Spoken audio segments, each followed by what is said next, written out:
SSMB 29 మన టాలీవుడ్లో తీసే ప్రతి మూవీకి ఒక్కొక్క స్టెప్ ఎదుగుతూ బౌండరీస్ని క్రాస్ చేసి ఇండియాలోనే కాదు ఇంటర్నేషనల్గా తెలుగు సినిమాకి రికగ్నిషన్ తెచ్చిన డైరెక్టర్ ఎస్ఎస్ రాజమౌళి గారు. అండ్ పాన్ ఇండియా మూవీ తీయకుండానే ఆ రేంజ్ ఆఫ్ కలెక్షన్స్ని కొట్టే ఒకే ఒక్క Tollywood hero super star Mahesh Babu గారు. మరి వీళ్ళిద్దరు కాంబినేషన్లో మూవీ అంటే ఎలా ఉండబోతుంది అనేది is more interesting thing. So ఇవాళ మన వీడియోలో వీళ్ళిద్దరి కాంబినేషన్లో రాబోతున్న ఎస్ఎస్ఎంబి 29 మూవీ గురించి, సోషల్ మీడియాలో నడుస్తున్న కొన్ని విషయాలు అండ్ మూవీ టీం వదిలిన హింట్స్ని బట్టి స్టోరీ ఎలా ఉండబోతుంది అనేది ఏఐ ద్వారా ప్రిడిక్ట్ చేద్దాం. సో ఇక ఏమాత్రం లేట్ చేయకుండా మెయిన్ టాపిక్లోకి వెళ్ళిపోదాం.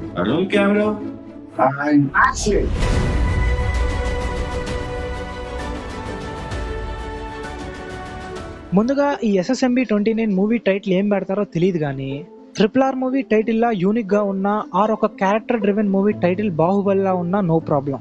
ఎందుకంటే అక్కడ తీయబోయేది జక్కన్న. ఆయన ఏ టైటిల్ పెట్టి తీసినా ఆ బొమ్మ బ్లాక్ బాస్టరే. అది ఒక ఈగైనా, బాహుబలి అయినా, RRR అయినా. ఈ ఎస్ఎస్ఎంబి 29 మూవీ విషయానికి వస్తే ఈసారి బాబ్తో తీయబోతున్నారు. Not Babu, it's Bob the lion. ఒక లయన్ పిక్ పెట్టి దానికి బాబుని ట్యాగ్ చేసి this is the king of Serengeti, his name is Bob junior అని చెప్పడం ఒక్కసారిగా బాబు ఫ్యాన్స్కి అండ్ కామన్ ఆడియన్స్కి ఏం తీయబోతున్నారు అనే ఒక క్యూరియాసిటీని క్రియేట్ చేశారు. ఇక్కడ సెరెంజెటీ అంటే it's a protected area in Africa, Tanzania. అంటే ఈ సెరెంజెటీ అనే ఏరియాలో కింగ్గా మన బాబు ఉండబోతున్నారు అనమాట. ఈ సినిమా స్టోరీ రఫ్గా విల్బర్ స్మిత్ రాసిన బెలాంటైన్ సిరీస్ అనే నవల్ నుండి ఇన్స్పైర్ అయి తీయబోతున్నారు అని అన్నారు.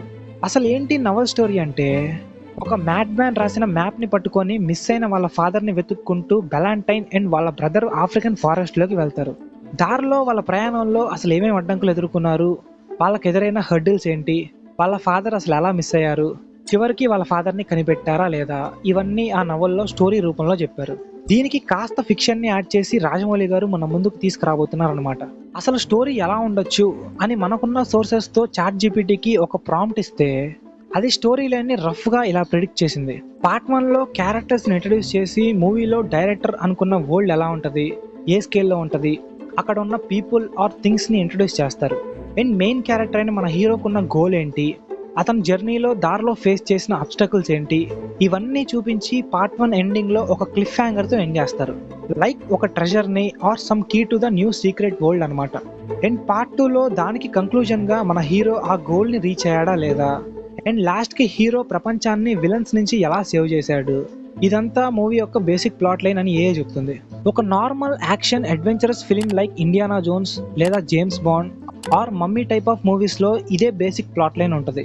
ఇన్ఫ్యాక్ట్ కల్కి మూవీస్ సైఫై జోనర్ అయినా ఇంచుమించు ఇదే టైప్ ఆఫ్ స్టోరీ లైన్ ఉంటుంది. సో వీటన్నిటిని అండ్ మనం ఇచ్చిన మూవీ హింట్స్ని బేస్ చేసుకొని ఇలా ఉండొచ్చు ప్లాట్ లైన్ అని చెప్తుంది.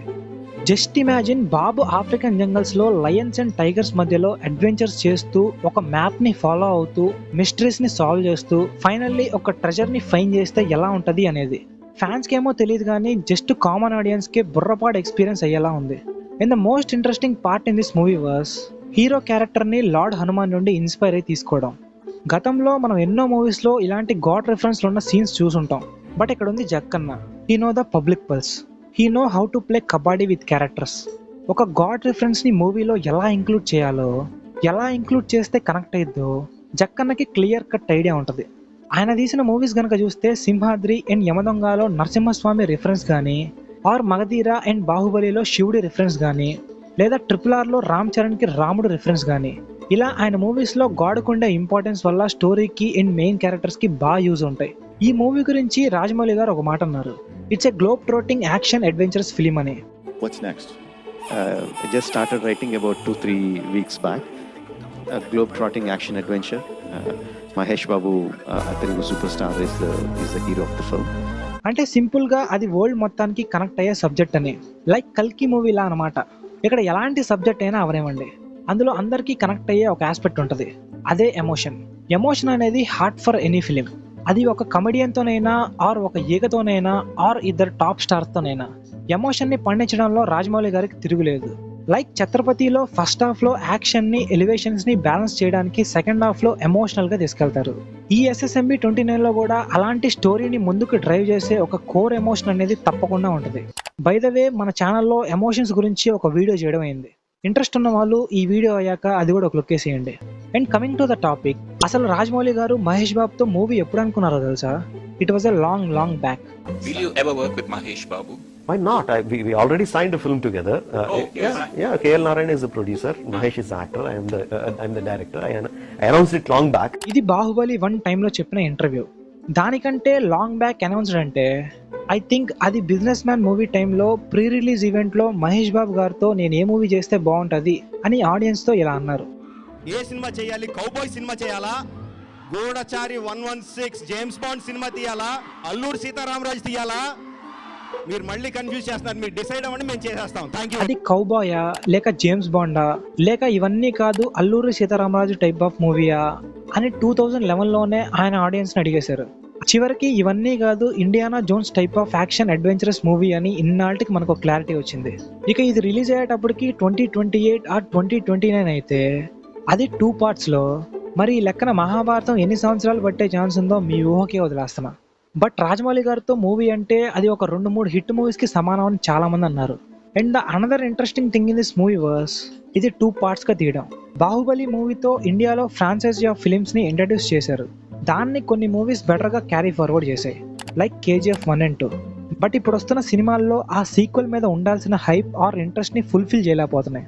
ఏదో పార్ట్ 2లోనే మెయిన్ స్టోరీ అంతా చెప్తామని పార్ట్ 1 తీసి జనాలను థియేటర్స్కి రప్పియడం, అండ్ పార్ట్ 2లో హైప్ అండ్ టికెట్ హైక్స్తో ఎక్కడ లేని రికార్డ్స్ని క్రియేట్ చేసుకోవడం, ఇదంతా బాక్స్ ఆఫీస్ కలెక్షన్స్ కోసం or some certain type of audience కోసం అన్నట్టుంది.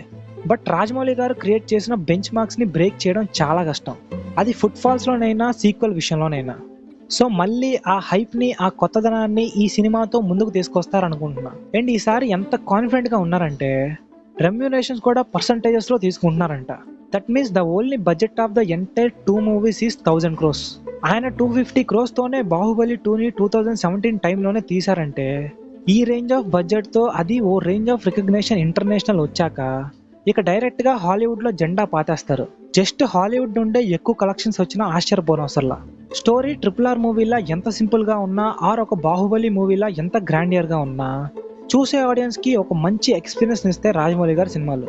అండ్ ఆ మూవీ ఎంత చిన్న స్కేల్లో ఉన్నా ఎంత పెద్ద స్కేల్లో ఉన్నా దాన్ని జనాల్లోకి తీసుకెళ్లేది రాజమౌళి గారి మార్కెటింగ్ స్ట్రాటజీస్.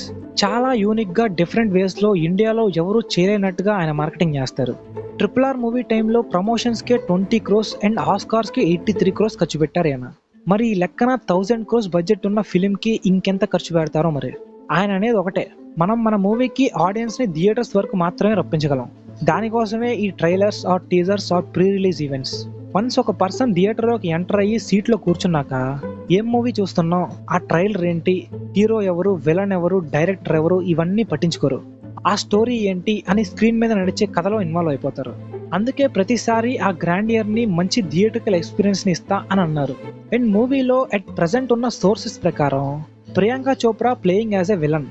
ఇప్పటిదాకా ఆయన మూవీస్లో బల్లాల దేవా లాంటి విలన్స్ని చూసాం. ఫర్ ద ఫస్ట్ టైం ఇలా లేడీ ఓరియంటెడ్ విలన్ని చూడబోతున్నాం అనమాట. మరి ఇది ఎంతవరకు నిజమో తెలియదు కానీ I'm thinking it just as a rumour. And ఈ మూవీలో సెంధిల్ ప్లేస్లో PS వినోద్ని తీసుకొని ఫస్ట్ టైం సినిమాటోగ్రాఫర్ని మార్చారు జక్కన్న. మరి దానికి ఏమన్నా రీజన్స్ ఉన్నాయా అనేది మూవీ రిలీజ్ టైంలోనే మనకు అర్థమైద్ది. ఫైనల్లీ బాబు ఎట్లాంటి ఇంటర్నేషనల్ ట్రిప్స్కి ప్లాన్ చేయకుండా జక్కన్న పాస్పోర్ట్ని సీజ్ చేశాడు. దీన్ని బట్టి ఇంకో 2-3 సంవత్సరాల పాటు బాబుకి టార్చరే అనమాట. ఇక్కడ విలన్గా ప్రియాంక చోప్రా అయినా, పృథ్వీరాజ్ సుకుమారన్ అయినా, లేదా ఇంకొక బాలీవుడ్ యాక్టర్ అయినా, సినిమాటోగ్రాఫర్గా సెంధిల్ అయినా, PS వినోద్ అయినా, లేదా ఇంకొక పర్సన్ అయినా, ఇలా డిఫరెంట్ క్యారెక్టర్స్లో ఎంతమంది మారినా స్క్రీన్ మీద ఉండాల్సిన మెయిన్ పర్సన్ బాబు. అలా బాబు స్క్రీన్ మీద యాక్షన్ని, అడ్వెంచర్స్ని, మిస్టరీస్ని సాల్వ్ చేయాలి అని ఫ్యాన్స్ చాలా వరకు వెయిట్ చేస్తున్నారు.